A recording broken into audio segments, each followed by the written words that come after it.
Welcome students. Today we move to active and passive voice. Present perfect tense. Present perfect tense वर्तमान काल में जब कोई कार्य पूरा हो जाता है, वर्तमान काल में जब कोई कार्य पूरा कर लिया जाता है, जब कोई कार्य समाप्त हो चुका होता है, तो ऐसे सेंटेंसेस को हम क्या कहते हैं? Present perfect tense. इसमें क्या आता है? हैज या हैव और वर्ब की थर्ड फॉर्म। जैसे I have taught you English, she has gone to home, she has written a letter, the peon has rung the bell, the train has left the station, they have reached home। तो ये क्या हो रहा है? The players have played football। खिलाड़ी football खेल चुके हैं। I have taught you English। मैं तुम्हें अंग्रेजी पढ़ा चुका हूँ। She has written a letter। वह एक पत्र लिख चुकी है। क्या आ रहा है? Has या have सब्जेक्ट के अनुसार आया। फिर उसके बाद वर्ब की third form. Has written, have written, has played, have played. समझ गए? अब उसका पैसिव बनाना है। बड़ा आसान नियम है परफेक्ट में। क्या करते हैं हम? हैज या हैव के बाद बीन लगा देते हैं। हैज बीन या हैव बीन। और वर्ब की थर्ड फॉर्म पहले भी आई थी, अब भी वही वर्ब की थर्ड फॉर्म रहेगी। इसका मतलब वर्ब की थर्ड फॉर्म, उसी को हम फिर वर्ब की थर्ड फॉर्म के रूप में यूज करेंगे। जो कॉमन रूल है वो आपको पता ही है। ऑब्जेक्ट सब्जेक्ट बन जाता है और सब्जेक्ट जो है पीछे आकर के ऑब्जेक्ट बन जाता है और उसके आगे बाय लगाते हैं। Any doubt? तो ये बड़ा आसान है प्रेजेंट परफेक्ट का पैसिव वॉइस बनाना। उदाहरण से समझते हैं। The boy has rung the bell. लड़का घंटी बजा चुका है। अब लड़का क्या कर चुका है? घंटी बजा चुका है। द बेल, द बेल क्या हुआ? ऑब्जेक्ट हो गया। ये कहाँ जाएगा? आगे। घंटी बजाने वाला कौन था? The boy. एक्टिव वॉइस में आप जानते ही हो डूअर आगे आता है। लेकिन अब ये जो डूअर है, अब ये डूअर नहीं रहेगा, ये पीछे हो जाएगा, चुपचाप बैठ जाएगा पीछे और आगे द बेल आएगा। घंटी लड़के के द्वारा बजाई जा चुकी है। जैसे the boy has rung the bell, लड़के ने घंटी बजा दी है, या लड़का घंटी बजा चुका है। अब हो जाएगा घंटी लड़के के द्वारा बजाई गई है, या घंटी लड़का बजा चुका है, या लड़के के द्वारा बजा दी गई है। कितना आसान है। क्या करोगे? द बेल को आगे लाओगे, सब्जेक्ट बना दिया आपने कहा इसको आगे ले लेते हैं। द बेल आपने ये लिख दिया। फिर उसके बाद द बेल के साथ भी हैज ही आता है, जैसे द बॉय के साथ हैज आया था। अब हैज या हैव इसके अनुसार आएगा। द बेल के साथ भी हैज ही आता है। और अब लगाएंगे क्या हम? बीन। बस ये ध्यान रखना है। और रंग वहां भी आएगा, रंग यहाँ भी आएगा। रिंग, रैंग, रंग थर्ड फॉर्म।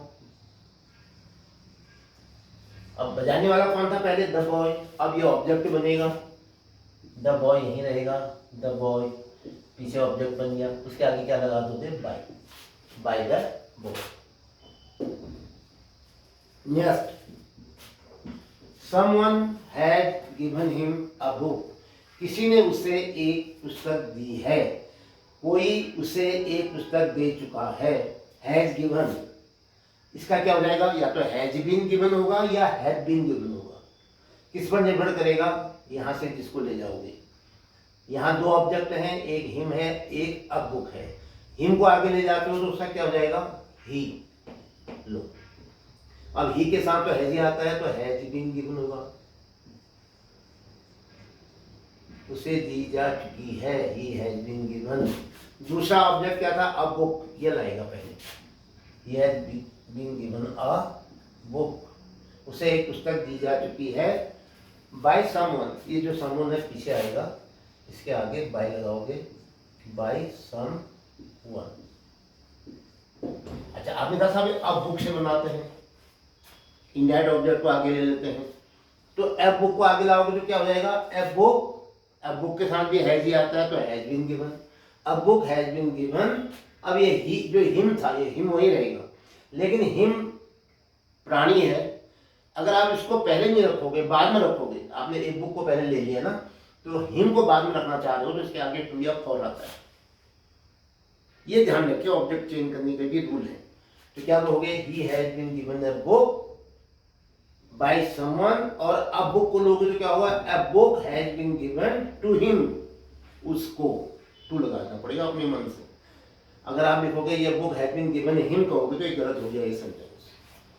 क्या होना चाहिए, a book has been given to him by someone. Yes. Third now, who has stolen her watch. देखिए, उसकी घड़ी किसने चुराई है, या उसकी घड़ी को कौन चुरा चुका है। तो क्या कहोगे, हु का क्या हो जाता है, पहले मैं इसी से शुरू करता हूँ। हु जो है क्वेश्चन पूछ रहा है, इसका उत्तर मिलेगा क्या, subject. Ram has stolen her watch, he has stolen her watch, you have stolen her watch. लेकिन अभी क्वेश्चन में ये सब्जेक्ट का काम करेगा, तो इसका मतलब ये ऑब्जेक्ट बनेगा हु। हु का क्या होता है ऑब्जेक्ट, हुम होता है। अब हुम के आगे बाय लगाओगे तो बाय हुम पीछे आ जाएगा, लेकिन ये WH वर्ड होने की वजह से दोनों भूमिका निभा रहा हो, तो इसलिए क्या करोगे, उसको पहले लिखोगे। लेकिन बाय को जो आपने लिखा था बाय हुम, उसको पहले लिख दो, बाय हुम। अब ये हर वॉच जो है, जो ऑब्जेक्ट था, जो खोई हुई थी उसकी घड़ी, तो इसको पहले लिख दोगे, बाय हुम हर वॉच। ये तो कॉमन रूल है, इसमें बताने की जरूरत नहीं है, ये पहले से ही आप पढ़ ही रहे हो। ऑब्जेक्ट जो है सब्जेक्ट बन जा रहा है, बाय हुम हर वॉच। अब है हैज स्टोलन का क्या होगा, हर वॉच के साथ भी हैज ही आता है, तो हैज बीन, आपको केवल बीन जोड़ना है, हैज बीन स्टोलन, बस। By whom her watch has, लेकिन ये हैज क्या है, सहायक क्रिया है, यानी हेल्पिंग वर्ब है, तो ये हेल्प हैज कहाँ आ जाएगी, ये उठ करके यहाँ आ जाएगी। क्या हो जाएगा, बाय हुम, बताओ, has her watch, by whom has her watch, by whom has her HER watch been stolen, question mark. Next, whom have they given their bags, अपने बैग उन्होंने किसको सौंपे हैं, वे अपने बैगों को किसको दे चुके हैं। whom have they given, दे चुके हैं, क्या दे चुके हैं, their bags, ये ऑब्जेक्ट है, ये पहले आएगा, लेकिन ये whom का भी तो करें कुछ, whom माने किसने। अब क्या हो जाएगा, इसका ऑब्जेक्टिव क्या है, किसको, तो क्या हो जाएगा इसमें, whom के आगे क्या लगता है, कहा था आपने, टू, किसको, टू whom। लेकिन अब ये WH वर्ड है तो पहले लिखना पड़ेगा हमको, है ये ऑब्जेक्ट बन रहा है, पीछे जाकर के whom का whom ही रहेगा, यहाँ इसका मतलब किसने, वहां जाकर के किसको। अब इसके आगे टू लगने का नियम है, तो आप यहीं लग दो, पहले लिख दो इसको, WH की भूमिका में भी है ना वो, तो इसलिए आप इसको पहले लिखोगे तो उस ऑब्जेक्ट को उठा के यहाँ रख दो। अब यहाँ पर ये ऑब्जेक्ट के रूप में है, टू whom their bags, लेकिन एक चीज और होगी अभी, टू whom their bags, क्या था, बैग ज्यादा है तो हैव गिवन का हैव बीन गिवन, तो टू whom हैव हो जाएगा, to whom have their bags, क्योंकि जो क्या होती है, हेल्पिंग वर्ब होती है, WH के साथ आती है, to whom have their bags। अब क्या बचा, been,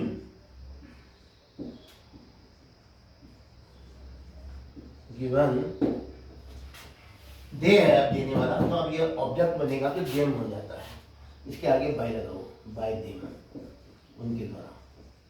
question mark, to whom have their bags been given by them। Yes, why have the players not played a match, खिलाड़ियों ने एक मैच क्यों नहीं खेला। तो ये मैच आगे जाएगा, क्लियर हो गया। नॉट अपनी जगह पर रहेगा। ये मैच के साथ, यहाँ तो खिलाड़ी ज़्यादा थे तो हैव आया, अब एक मैच के साथ है जाएगा और वाई का वाई रहेगा, WH वर्ड। तो क्या बनाएगा बताओ, वाई, और वाई के साथ क्या आती है, हेल्पिंग वर्ब WH के साथ। अब वो आएगी किसके अनुसार, इसके अनुसार, मैच के अनुसार, क्योंकि ये मैच को आगे जाना है। तो वाई हैज आता है मैच के साथ, वाई हैज अ मैच। अब लिखोगे इसको, वाई हैज अ मैच। अब नॉट अपनी जगह पर आएगा, कहा था आपने, क्योंकि है तो लिख दिया मैंने, फिर थर्ड फॉर्म आएगी, यहाँ आएगी थर्ड फॉर्म। देखो ये हैव के साथ प्लेड, अब हैज के साथ प्लेड आएगा, लेकिन बीच में क्या लगेगा, बीन। पैसिव में बीन लगता है, तो हैज आया तो बीन यहाँ आएगा, लेकिन नॉट आना है तो नॉट पहले आएगा तब बीन आएगा। हैज के बाद नॉट आता है ना, लेकिन ये सब्जेक्ट पहले आना है इसमें। वाई हैज मतलब हैज पहले चला गया अपनी जगह से, उठ करके सब्जेक्ट के आगे चला गया, तो नॉट की जगह अपनी जगह पर रहेगी, बीन आएगा।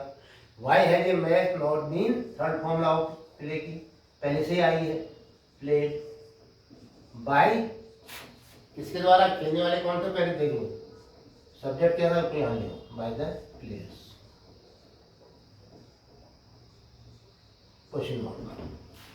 Next, which book has she written this year, इस वर्ष वह कौन सी पुस्तक लिख चुकी है, वह which book has she subject है, रिटन लिख चुकी है, दिस ईयर इस साल, विच बुक, ये बुक यहाँ चला गया, ये था ऑब्जेक्ट, कौन सी पुस्तक। अब ये बुक आगे जाएगी, क्योंकि विच एक ऐसा शब्द है जिसके साथ नाउन आता है, तो क्या कहोगे, विच बुक को विच बुक ही रखने दो, ऑब्जेक्ट था वो, सब्जेक्ट बन गया, ठीक है, हो गया, विच बुक। तो विच बुक बोलो,